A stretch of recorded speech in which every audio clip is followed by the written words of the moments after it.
क्योंकि मनुष्य के ऊपर 3 ऋण है, मानव जाति के ऊपर, पूरी सृष्टि के ऊपर जितनी मानव जाति है, हर एक प्रति मानव जाति के ऊपर 3 ऋण है, देवताओं का, पितरों का, ऋषियों का। देव ऋण, पितृ ऋण, ऋषि ऋण।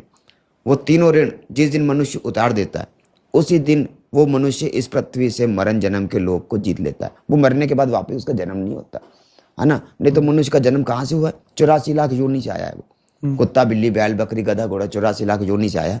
अब उसको जाना कहाँ है? परमात्मा के धाम को। लेकिन परमात्मा के धाम को जब ही जाएगा कि जब उसके ऊपर से 3 कर्ज है, देवताओं का, पितरों का, ऋषियों का। अब देवताओं का कर्ज जो मनुष्य अपनी मेहनत से कमाई करता है, अपनी मेहनत से कमाई करके भगवान को भोग लगाता है, अपने खून पसीने की कमाई से भगवान को भोग लगाता है, बहुत अच्छी बात है। और जो मनुष्य अपनी मेहनत की खून पसीने की कमाई से भगवान को भोग नहीं लगाता, वो मनुष्य पाप का भक्षण कर रहे है ना। तो वो पाप का भक्षण कर रहे थे, इसलिए उनके ऊपर देवताओं कर चढ़ रहे। दूसरे नंबर पे पितरों का। माता पिता का शरीर पूरा हो जाने के पश्चात एक पुत्र ही ऐसा होता है जो माता पिता का तर्पण करता है। हमने देखा आज के समय में बहुत कम ही ऐसे हैं जो पुत्र जो माता पिता का तर्पण करते हैं, नहीं तो माता पिता का तर्पण भी करने को राजी नहीं, माता पिता को घर में रखने को राजी नहीं है। तर्पण तो दूर की बात हो गई जी गुरुदेव, है ना।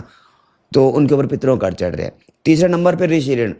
ऋषि ऋण के अपने दरवाजे पे कोई याचक आया, कोई मांगने वाला आया, और जो घर का मालिक है उसने उस याचक को खाली हाथ भेज दिया, भैया कोई नहीं है, आप यहाँ से जाइए।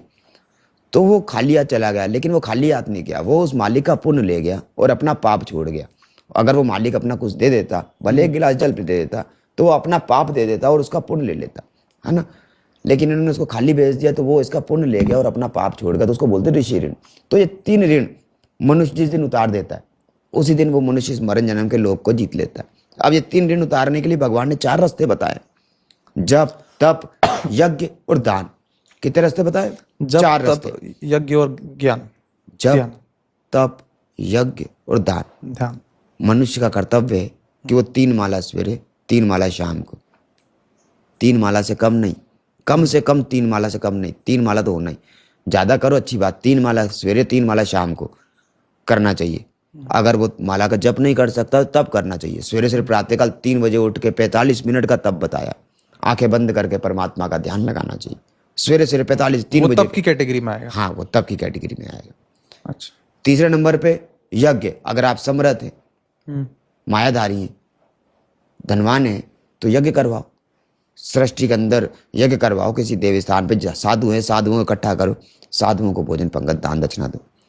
इस सृष्टि के अंदर भगवान साधु के रूप में घूम रहे हैं। चित्रकूट के घाट पे भई संतन की भीड़, तुलसीदास चंदन के से तिलक करे रघुवीर। जहाँ साधुओं की भीड़ होती वहीं भगवान होते हैं। और अगर वो यज्ञ भी नहीं कर सकता तो यथाशक्ति वो दान करे, किसी भी जीव मात्र को दान करे।